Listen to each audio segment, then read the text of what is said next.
Arestado po ang isang lalaki matapos mahulihan ng hinihinalang shabu habang nag-iikot ang mga tanod sa Barangay Poblacion Urdaneta City, Pangasinan.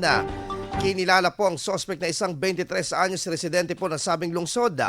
Ayon sa inisyal na investigasyon, pinara umano ng mga tanod ng suspect na lula ng motorsiklo matapos makipag-ugnayan ang mga opisyal po ng Karatig Barangay dahil sa ninakaw umano nitong cellphone.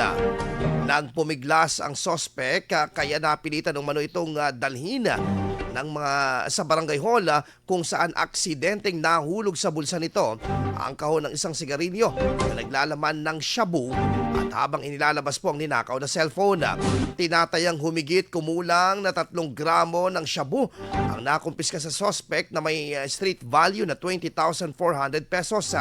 Kabilang ang pera na nasa 23,275 ang halaga. Haharap ang suspect sa mga kaukulang kaso. IFM News. IFM News. IFM News.